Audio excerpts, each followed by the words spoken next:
সময় প্রায় ভোর ওই 4:45 5টা এরকম। কাকার বিয়ের সবাই জল সইতে যাচ্ছিল তখন। তো আমি যাইনি, আমার এই যে বন্ধুটা চলে গেছে যাতে ওদের তাড়াতাড়ি বিয়ে হয়ে যায়। তো তারপর আমি স্নান টান করে চলে এসেছিলাম তত্ত্ব সাজাতে, কারণ তত্ত্ব এখনও বাকি ছিল। আর এই যে দেখো দুজন নাচুনি নেচেই যাচ্ছে, ওদের তো হেভি মজা, মনে হচ্ছে ওদেরকে এবার বিয়ের পিড়িতে বসিয়ে দিই। যাই হোক, তারপর আমি একটু চলে এলাম সাজতে, মানে সকালবেলা স্নান করে চলে গেছি, সাজাই হয়নি, আর আমি ঘুম থেকে উঠিনি, আমাকে টেনে তুলে নিয়ে চলে গেছিলো সবাই। তারপর একটু সেজে গুজে চলে এলাম ছাদে। তো আমাদের বাড়িতেই কাকার বিয়ের দিনটা কেটেছিল, কিন্তু অ্যাকচুয়ালি বিয়েটা হওয়ার কথা ছিল অন্য একটা বাড়িতে, বাড়ি ভাড়া করেও রাখা ছিল, কিন্তু এত জিনিসপত্র নিয়ে যাওয়া হবে আবার নিয়ে আসা হবে, এসবের চক্করে বাড়িটাকে ক্যান্সেল করে দেওয়া হয়। যা বুকিং করে টাকা দেওয়া হয়েছিল সব ক্যান্সেল। আর এই দেখো এই গলার হারটা, এটা আমাকে আমার দাদু দিয়ে গেছিলো। যাই হোক, মানে মামার বাড়ির দাদু। তো এবার যা বুকিং করা হয়েছিল বাড়ির টাকা সব তো গেছে ওখানে তো সকালবেলাতে ফোন করে ডেকোরেটরের লোককে বলা হয়েছিল যে না, আপনারা আমাদের বাড়িতেই সাজিয়ে দিন, আর এতটা আমরা যেতে পারবো না। তো তারপর গায়ে হলুদ কিছুটা হলো, এটা কিন্তু হাফ হলো, হ্যাঁ। তারপর তত্ত্বগুলোই দেখো, প্রচুর তত্ত্ব ছিল, তত্ত্বগুলো সব আমি সাজাইনি অবশ্যই, আমার মা সাজিয়েছে প্রচুর, আর বাকি কিছু অলরেডি মানে সাজানো ছিল। তো তারপর আমরা বেরিয়ে গেলাম হচ্ছে তত্ত্ব নিয়ে। তো আমি যে জিনিসটা সব থেকে বড় ভয় পাই, যে মাছ, আমি সেই মাছ নিয়েই ঢুকছিলাম। মাছটাকে দেখে আমার মনে হচ্ছিলো বাবা মাছটা আমার ওপর না হামলে চলে আসে।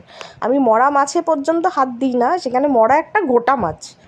যাই হোক, আমরা তত্ত্ব নিয়ে চলে গেলাম তিতিদের বাড়ি। তিতি মানে ওর নাম তিতিক্ষা, কাকার যার সাথে বিয়ে হচ্ছে, ওদের অনেক বছরের প্রেম। আর এই হলো তিতি, তো ও আমার কাকিমা হবে, কাকিমা। তো তারপরেই আমরা একটু শুটটুট করছিলাম এই টাইমটাতে। এই যে হাত দিয়েছিলাম আমরা, আমাদের কিন্তু শুধু হাত উঠছিল, মানে আমাদের মুখ উঠছিল না। ফার্স্টে আমরা ভাবছিলাম আমাদের মুখটুক উঠবে, তারপর বললো যে না, তোমাদের মুখগুলো লাগবে না। যাই হোক, তো তারপর ওই সব রিচুয়াল ওখানে কিছু ছিল, করে চলে এলাম বাড়িতে। তারপর এখানে ওপরে গিয়ে দেখি চলছে নান্নি মুখ, আওয়াজ শুনতে পাচ্ছ। আর আমার পক্ষে মানে সম্ভব না, এসব মেকআপ টেকআপ তুলে দিয়ে এখন শুয়ে পড়ছি। এখনও রিচুয়াল শেষ হয়নি, এখন বাজে 4টে বাজতে, দাঁড়াও, এখন বাজে 4:10, ঠিকই বলতে যাচ্ছিলাম, 4:10। এখন এই দেখো ঘড়ির কাটাতে, আমার ঘড়ি 10 মিনিট ফার্স্ট, এখন 4:10, এখনও কিচ্ছু হয়নি, আমি আর পাচ্ছি না। প্রায় 4:15 নাগাদ আবার কাকার এসব রিচুয়ালসগুলো শুরু হয়েছিল। তো কাকার ওই আইবুড়ো নাম ঘোচানোর জন্য যে ওই ভাঙে না ওসবগুলো, আমরা দেখতে পাইনি। তারপরে এই যে সন্ধ্যেবেলায় কাকা রেডি হয়ে চলে গেল, তখন আমরা সাজছিলাম, মানে সবই দেরি হয়েছে এবারে। যাই হোক, বিয়ের লগ্ন যেটা ছিল, ফার্স্ট লগ্নে বিয়ে হয়নি, সবে দেরি হয়ে গিয়ে সেকেন্ড লগ্নতে গেছিলাম, পৌঁছেছিলাম। তো মানে কাকাকে বিয়ের সাজে দেখে মানে ভাবছি যে ওরও বিয়ে হয়ে যাচ্ছে, মানে আলটিমেটলি দিনটা এসে গেল ওর বিয়ের। তো যাই হোক, বিয়ে হয়ে গেল শুরু, এখন শুভ দৃষ্টির পালা।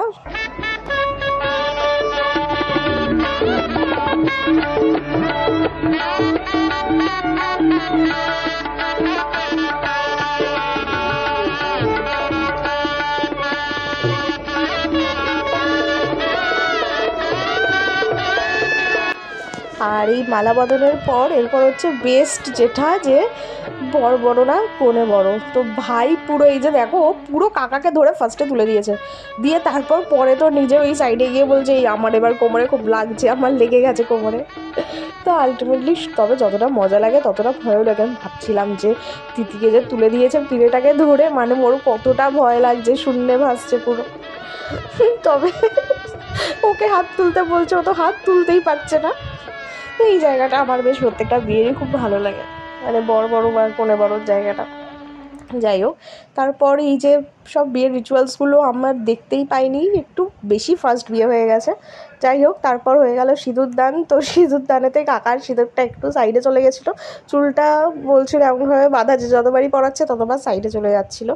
তো দেখো, সিঁদুর পরলে মুখটা পুরো পাল্টেই যায়। তারপর আমাদের জাগার কথা ছিল বাসর, কিন্তু আলটিমেটলি বাসর আর জাগা হয়নি, আমরা চলে এসেছিলাম বাড়িতে, শরীরটাও খারাপ, রাতে তারপর বমি করে শুয়ে পড়েছি। পরের দিন সকালবেলায় প্রায় 8:10-15 নাগাদ বরকনে চলে এসছে। তো এই বরকনেকে নিয়ে ওপরে চলে যাওয়া হলো। ওপরে গিয়ে এই সব দুধে হালতায় পা দিয়ে রিচুয়ালস হচ্ছে। ও মাথা থেকে বোধহয় ধান সরাতে সরাতে ঢুকবে। তো পায়ের ছাপের ভিডিও আর আমার নেওয়া হয়নি, আমি তখন ভুলে গেছিলাম যে পায়ের ছাপটাও নেওয়া উচিত। আর ভিডিও ক্যামেরাম্যানগুলো আমাকে তো ভিডিও করতে দিচ্ছিল না, তাদেরকে আগে জায়গা দিতে হবে। এইবার দেখো ওকে আটকাবে।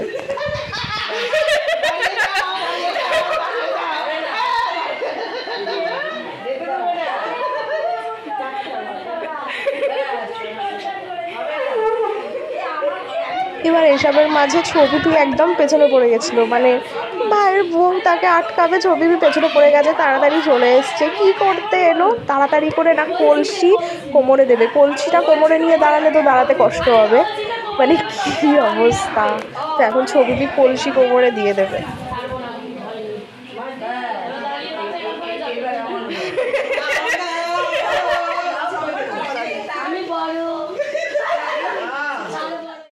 তারপর শুরু হয়ে গেল এসব খেলাগুলো। তো এই খেলাগুলোতে এবার কি, প্রথমবারে কাকা ভুল করে দিয়েছিল। ও ভেবেছিল যে পুরোটাই বউয়ের দিকে দিতে হবে, তো প্রথমে পুরোটাই ঠেলে দিয়েছিল বউয়ের দিকে ভুল করে, তারপর নিজের দিকে কিছুটা টেনে নিচ্ছিল। তো প্রথমবার ভুল করার পর ও তারপর রিয়েলাইজ করে যে জিনিসটা কি। সবাই বললো যে তাহলে দেখ বউ সব তোর টাকা পয়সা সব টেনে নিচ্ছে।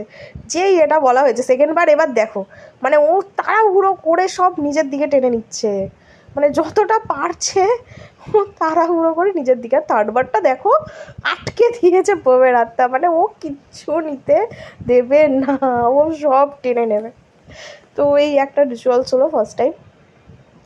ফার্স্টে এটা হওয়ার পর তারপর আমরা ওপরে চলে গেলাম খেতে। ওদের বলা হলো যে ঠিক আছে বাকি রিচুয়ালসগুলো পরে করা হবে, কারণ প্রচণ্ড টায়ার্ড ছিল ওরা। তো বলা হলো যে ঠিক আছে এখন তোরা একটু ফ্রেশ হয়ে না, বাকিগুলো আমরা সব আবার একটু পরে আশীর্বাদগুলো হবে তখন, মানে সকালে তখন আশীর্বাদ হয়নি। তারপর ওপরে গিয়ে ছাদে খেয়ে দিয়ে নিচে চলে এলাম ওষুধ খেতে। শরীর আমার একটু খারাপই যাচ্ছে। তারপর হয়ে গেল দুপুর, মেজদাদু এসে গেছে। এই যে এবার শুরু হলো আশীর্বাদ। তো পরপর আশীর্বাদ হলো। মেজদাদু ওই সেটটা দিয়েছিল, আর কাকাকে একটা হাতের ওই কী বলে ব্রেসলেট। তারপর ছোট্টাম্মা, ছোপিপি, আমার বাবা, মা, সবাই একেবারে মানে সবাই একে একে আশীর্বাদ করে নিল।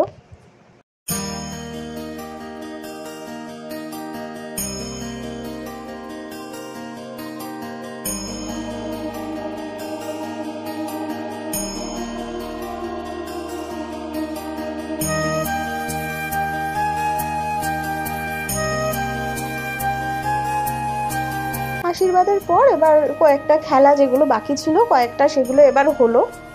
তো সেই খেলাগুলো শুরু হওয়ার পরেই দেখো ওইদিকে খেলা হচ্ছে আর এইদিকে ভীষণ কী করছে, আমার মায়ের আঁচলে সকালবেলা না লোটে মাছ নিয়ে আসা হয়েছিল। তো লোটে মাছটা মেয়েকে মানে বউকে আর ধরানো হয়নি, দেরি করে আনার জন্য। সকালে পাইনি, যখন এনেছে তখন অলরেডি সব রিচুয়াল শেষ, বউ ঘরে ঢুকে গেছে, তো লোটে মাছ ধরানো হয়নি। তো সেটাই প্যাকেট সমেত জ্যান্ত লোটে মাছটাকে আমার মায়ের আঁচলে বেঁধে দিয়েছিল। তো এবার আমার মা দেখে দেখো হাত যেই দিয়েছে অমনি ওটা পুরো জ্যান্ত ছটপট করছে, দেখো নড়ে উঠবে। আর আমার মায়ের সে কি লাফাচ্ছে।